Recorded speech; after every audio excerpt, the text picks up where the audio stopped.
Hey everybody, Professor Smith again. This video is about MLA works cited pages and how we format our MLA papers. So when we hand in our papers, or I guess better yet, submit our papers to me, it is important that they all look the same. Clearly, your name will be at the top with a unique title and different words, and probably some of you with different articles. But if I were to hold them up and look at them from, I don't know, let's say 5 feet away, they should look exactly the same. Maybe you've chosen a different color staple, but other than that, they should look the same. So I want to go over some of those main things about what it looks like before moving into a works cited, but I wanted to show this first. Rather than reading every single one of these, I'm going to highlight these when we look at an actual sample, but my recommendation, and I'm going to be posting all the links that we look at in a Word document, so you do have access to this stuff, but my recommendation to you would be to not see these as bullets, but to see these as little boxes.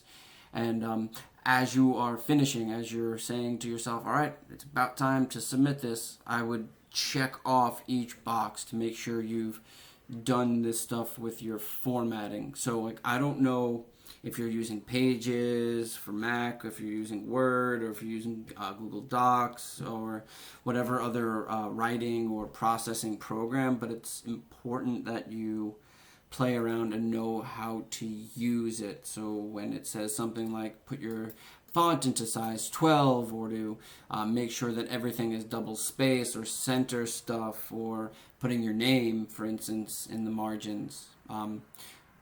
Please don't write me saying I didn't know how to do it. There's an immense amount of free information for you in your library, on the web, as long as you just go onto Google or YouTube and type in, put in Google Docs in 1-inch margins. You'll get like a million, well, maybe not a million videos, but you'll get a lot. So there's a few of them, but I would, again, did I do this, so on and so forth. So let's highlight some of the most important ones. So we'll work our way down. Again, I'm not sure which writing program you're using. I use Microsoft Word. It's free through the school if you're a student or a faculty member.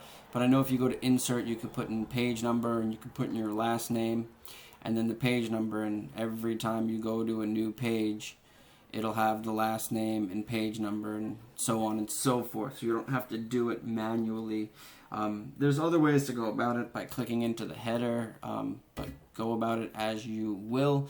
But your paper should have your last name and the page number, including page 1, on the top right. Not top middle, not top left, not bottom right, but the top left. That's just the way it's supposed to look, right? Everything's supposed to look the same. We have a 4-line heading: your name, the professor's name, the class that you are in, and the date that you are submitting it. If you put the date that it's due, that's fine. If you put the date that you're submitting it, that's fine. If you even put the date that you finished writing it, that's fine as well, just as long as there's a date that means something there. But unless your professor tells you something different, or unless you start writing in APA or Chicago style, it's always your name, professor's name, the class that you are in, and the date that the paper is due. The day that you finished writing it, or the day that you actually submitted it. Your title, centered, first letters are capitalized that are important. A, do, of, right? Not capitalized, not important. Towards recovery of 19th century farming handbooks. What do we notice about this? Well, first, the font size is exactly the same. It's not underlined, it's not in bold, it's not in a different font. There's not 5 spaces in between this. It's just, here's the title right in the middle. The only thing that is different is that it is centered and that the first letters of important words, major words, are capitalized. Please don't do anything differently, because if you do, it is incorrect. If you are trying to make your title stand out, don't worry about it. Anybody who's reading this will know where it goes. If you're trying to make it look fun or cool, don't worry about that. Somebody who's reading this doesn't really care about the aesthetics, unless unless you hand in your paper and it's not in MLA formatting. But nobody really cares about the color and a fun title page or anything along those lines. Speaking of that, no title page. Size 12 font. Notice how everything, starting up here, going through, is double spaced. In between paragraphs, double spaced.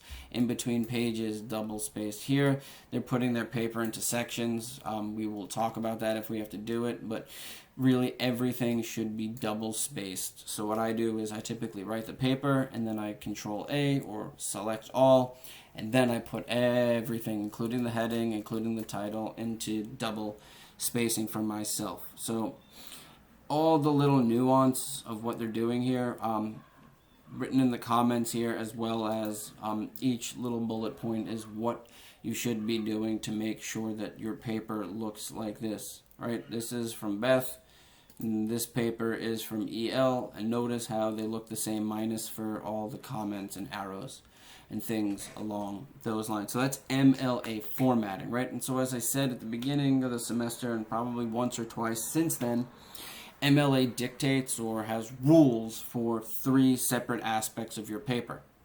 The way it looks, the formatting, as we're looking at here, the works cited page, which we're going to look at in a second, and the in-text citation, which we've been looking at over the last week.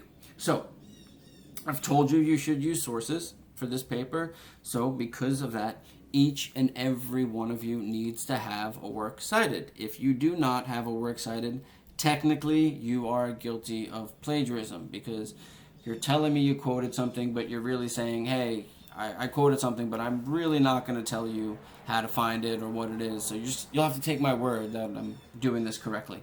So there's a few things that are important for you to know. When it comes to MLA 8th edition, which is what we are currently on, they are looking for 9 things. Some of these things you will be able to find, some of these things you won't be able to find. When you cannot find them, we leave them blank, as you see here. An author. Most of you are reading articles, so they typically have an author. If you're reading a Wikipedia page, then there's no author, but there's the page. So sand, for instance. Like, I want to look at the Wikipedia page on sand. That would be the title of the source. The title of the container, where it's held, Wikipedia. If there's other contributors, none. There's probably no versions or numbers for Wikipedia. Or if you're reading a New York Times article, those don't exist. Publisher, New York Times Incorporated, the date it was published, and the location, which if you are using an online source would be the URL.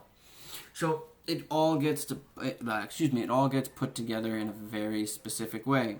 Last name, comma, first name, period. The title of the source goes in quotation marks. The name of the source goes in italics, and everything is where it should be. All the periods are where it should be. Notice here as well the reverse, as I'll call it, indentation, that the citation starts here, and the rest of it finishes here. So if it was a million lines, it would all be indented, so I could clearly see where each source starts. So like, for instance, no, not that one. Right.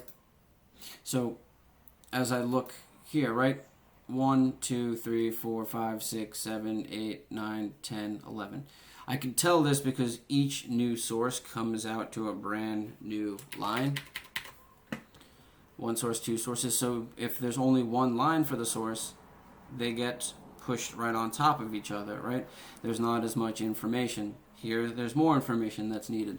So this is what it's supposed to look like. It starts fresh on a new page. It has works cited, centered in with the work and the cited capitalized, no underline, no bold. Everything here is double spaced. As I said, for the whole paper, double spaced, double spaced. This is what it should look like. If it's 10 pages, it's 10 pages. If all you have is 2 sources, that's fine, but it starts fresh on a new page as is. So this is the stuff that they're looking for. So as we looked at as we're looking at this and talking about following the rules here of, all right, what should I do, and checking off each little box, the same is the case for here. Right, there's so many little nuanced rules that it's, rather than me saying them and you trying to memorize all of them, it's a good idea to look at this page as you are drafting your works cited page, and that you are then pretty much checking off the boxes as you go along through. Did I do this? Did I do this? Did I do this? And by the end of it, you would look at the sample and say, hey, does it look like this? And when you can say, yes, it looks like this, you know you have a good work cited. So you have a few options for doing this. You can do them manually by looking at these sources that I'm telling you to look at. You can as well find a works cited generator, which are applications, whether they're web-based or whether you download them, where you plug in the information and it puts everything in the appropriate order. The one that I used to use when I was a student, it's no longer updated, so you can't use that one anymore. When you can use Microsoft Word if you're writing in APA or Chicago, but for MLA, they haven't updated it to the most recent, so the latest edition is MLA 7th edition, so it doesn't work so well, and I do not believe Google Docs does it. You might be able to find an add-in, so I haven't found one that I really like yet. A lot of the ones that you will find when you type in, works cited generator, right, even though they're different ones, like Scribber, for instance, you'll notice that a lot of them are Chegg, affiliated with a company called Chegg. So maybe not this one exactly, but a lot of them will let you put in stuff and then you have to pay for their service. Some of them are free. I haven't found one that's free that's great yet. If you can, please let me know. Please plug it into our discussion boards one day so that we could all have that information. For instance, I do know that Chegg is a paid service.